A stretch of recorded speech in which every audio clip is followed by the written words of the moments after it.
नमस्कार दोस्तों, स्वागत है आप सभी का एक बार फिर से आपके अपने इस यूट्यूब चैनल पर। तो दोस्तों, जैसा कि आप सभी को पता होगा कि उत्तर प्रदेश में जल्द ही आपको एलटी ग्रेड की जो वैकेंसीज़ हैं, हालांकि सरकार ने अनाउंस कर दिया है, बट इसका जो डिटेल नोटिफिकेशन है वो 28 जुलाई को ही देखने को मिलेगा, जो ऑफिशियल वेबसाइट होगी वहाँ पर।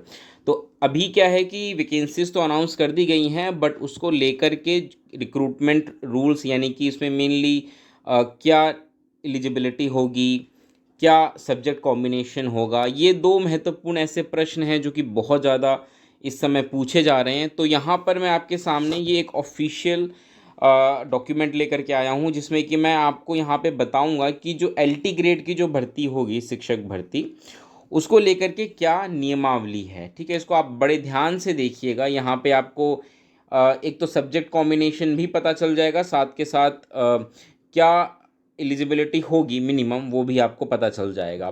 तो ये अभी लेटेस्ट है, ज़्यादा पुराना नहीं। आप देख सकते हैं ये जो डॉक्यूमेंट है, इसमें लिखी जो डेट है 30 जनवरी 2025 की है। तो जो संशोधन होते रहते हैं नियमावली में, उसके बाद उसको पब्लिश किया जाता है। तो ये कुछ संशोधन के साथ इसको लाया गया था। तो मुख्य रूप से जो संशोधन थे उस पर हम चर्चा नहीं करेंगे।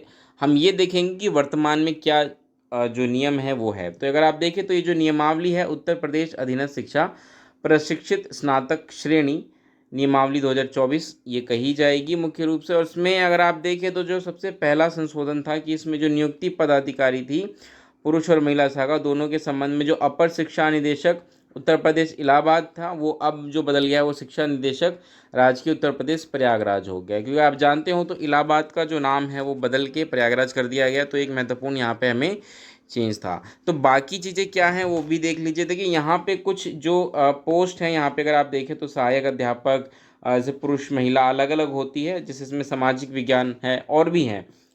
तो यहाँ पे जो भी है ये विद्यमान नियम थे जो प्रेजेंट में थे उस वक्त, और उसके बाद उसको प्रतिस्थापित करके जो नया बनाया गया वो यहाँ है। तो यहाँ पे हमें सब्जेक्ट वाइज देखना है। जैसे अभी मैं आपको बताऊँगा, सामाजिक विज्ञान, अंग्रेजी, गणित, सभी विषय को लेकर के हैं यहाँ पर।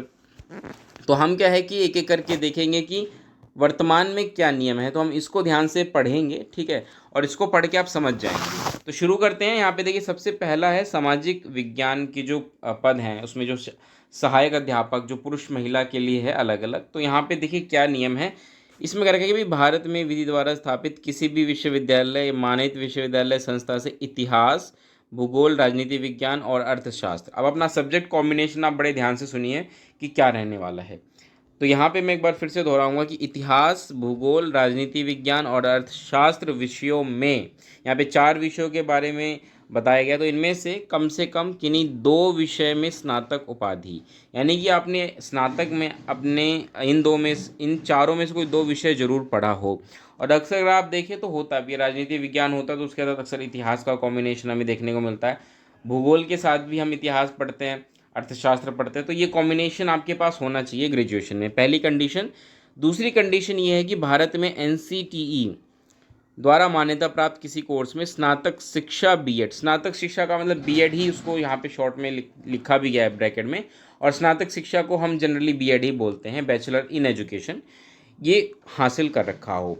अगर आप देखें तो इससे पहले सिर्फ इतना लिखा रहता था कि भारत में किसी मान्यता प्राप्त विश्वविद्यालय से शिक्षा स्नातक अथवा समकक्ष, तो किसी मान्यता प्राप्त विश्वविद्यालय से था। लेकिन अब क्या है कि अब एनसीटी द्वारा मान्यता प्राप्त होना चाहिए, इस बात का आपको ध्यान रखना है। तो ये तो हो गया सामाजिक विज्ञान को लेकर के। अगर आप यहाँ ध्यान से देखें तो यहाँ पे जो हम बात करते हैं जैसे सी टेट या सुपर टेट या यूपी टेट, इस प्रकार का यहाँ पे कोई भी वर्णन नहीं है, कोई भी जिक्र नहीं है। तो यहाँ से ये बात साफ साफ क्लियर हो जाती है कि यहाँ पे सी टेट या यूपी टेट जो भी आप सोच रहे थे वो इसमें आवश्यक नहीं है। यानी कि अगर आपने सिर्फ ग्रेजुएशन कर रखा है और सिर्फ बीएड कर लिया, अगर आपने 2 चीज़ें कर रखी हैं, तो आप जो है इस पोस्ट के लिए एलिजिबल हो जाएंगे। पहली चीज़ तो आप ये समझ लीजिए।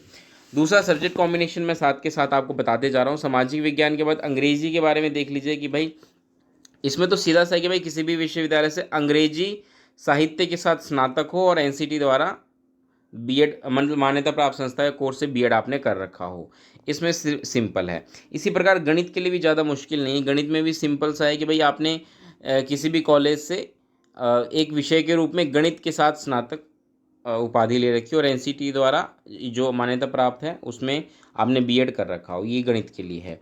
इसी प्रकार से अगर आप देखें तो विज्ञान विज्ञान के लिए भी कुछ यही नियम है कि भाई, हाँ, विज्ञान को लेके थोड़ा सा ध्यान से सुनिए क्या है कि भाई किसी भी यूनिवर्सिटी से, मान्यता प्राप्त विश्वविद्यालय से, जो यहाँ पे विषय हैं ध्यान सुनिए कि भौतिक विज्ञान, रसायन विज्ञान, इनके साथ स्नातक की उपाधि हो, यानी कि भारत में विधि द्वारा स्थापित किसी विश्वविद्यालय, मान्यता विश्वविद्यालय संस्था से विषय के रूप में भौतिक विज्ञान और रसायन विज्ञान के साथ स्नातक आपने कर रखा हो, ये 2 सब्जेक्ट आपके पास होना अनिवार्य है। इसके अलावा एनसीटी द्वारा बीएड आपने कर रखा हो, ये भी अनिवार्य है।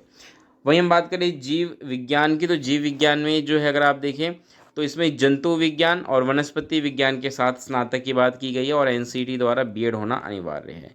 इसी प्रकार हिंदी के लिए अगर आप देखें तो हिंदी में भी क्या है कि किसी भी विश्वविद्यालय से हिंदी स्नातक और एक विषय के रूप में संस्कृत के साथ इंटरमीडिएट अथवा उत्तर प्रदेश संस्कृत शिक्षा परिषद से उत्तर माध्यमिक मध्यमा परीक्षा उत्तीर्ण, ठीक है, तो संस्कृत परीक्षा आपने पास कर रखी हो, आपने पढ़ा हो इंटरमीडिएट में, इसके अलावा हिंदी में स्नातक आपने कर रखा हो, ये बहुत महत्वपूर्ण है। और एनसीटी द्वारा जो है मान्यता प्राप्त संस्था से बीएड आपने कर रखा हो। इसी प्रकार से संस्कृत के लिए अगर आप देखें तो संस्कृत में क्या है कि भाई संस्कृत में अगर आपने स्नातक कर रखा हो और बीएड कर रखा हो। इसी प्रकार बाकी विषय हैं, उर्दू है, ठीक है, अगर हम बात करें उर्दू की तो उर्दू में भी यही होगा कि भाई उर्दू में आपने स्नातक कर रखा हो और बीएड कर रखा हो, ठीक है। बाकी फ़ारसी, अरबी और बाकी सारी भाषाएं हैं, इनके लिए भी अगर आप चाहें तो अपना इसको डिटेल में देख लीजिएगा।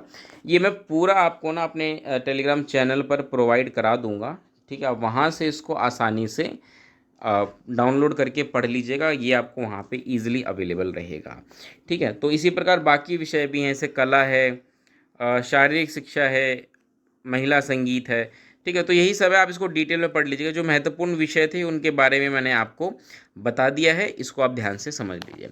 तो अब देखिए, अब आपकी जो कन्फ्यूज़न थी मेन सब्जेक्ट कॉम्बिनेशन को लेकर के, उम्मीद है वो दूर हुई होगी, और जो सीटेट को लेकर के, जो यूपी टेट को लेकर के आप बार बार प्रश्न कर रहे थे, वो भी आप समझ पाए होंगे। तो इसके अलावा भी कोई डाउट है तो आप कमेंट करके पूछ सकते हैं, मैं वहीं आपको इसका जवाब दे दूंगा।